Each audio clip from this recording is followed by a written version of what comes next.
This is the VOA Special English Health Report.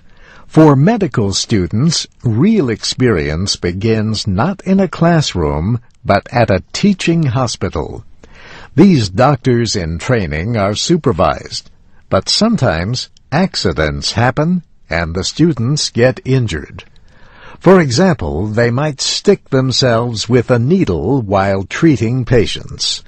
Such needle sticks are common, but a recent study found that medical students often fail to report them.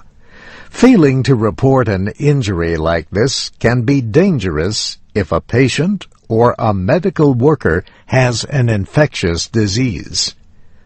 Researchers at Johns Hopkins University in Baltimore, Maryland, did the study. It appeared in the journal Academic Medicine. It involved a survey answered by almost 700 surgeons in training. These surgical residents were at 17 medical centers in the United States. Almost 60% said they had suffered needle stick injuries when they were in medical school. Many said they were stuck more than once.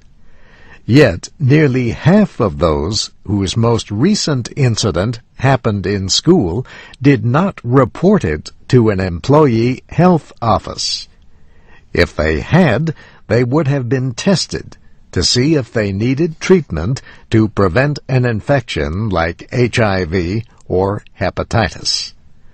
Most known cases of HIV or hepatitis are reported, but other possible infections often are not. Martin McCary was the lead author of the study. Dr. McCary says medical students who are stuck put themselves and others in danger from infectious diseases. The needle that goes through the skin needs to be as sharp as possible because that's going to be associated with the easiest access, the more slick closure, and the less pain when somebody has, say, their blood drawn or their skin closed. Doctors in training may have to do hundreds of stitches in some cases to close the skin after an operation.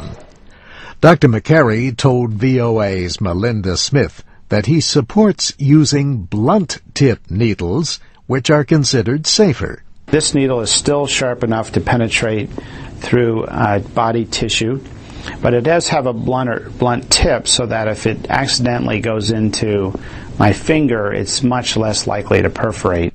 How common are needle sticks among healthcare workers? An estimated 600 to 800,000 of these and similar injuries are reported each year in the United States. But Dr. McCary says the real number may be much higher.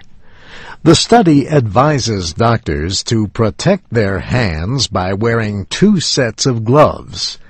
It also urges hospitals to establish a special telephone number for medical workers and students to call if they are injured. The idea is for hospitals to send a clear message that there is no reason not to report this kind of accident. And that's the VOA Special English Health Report. I'm Steve Ember.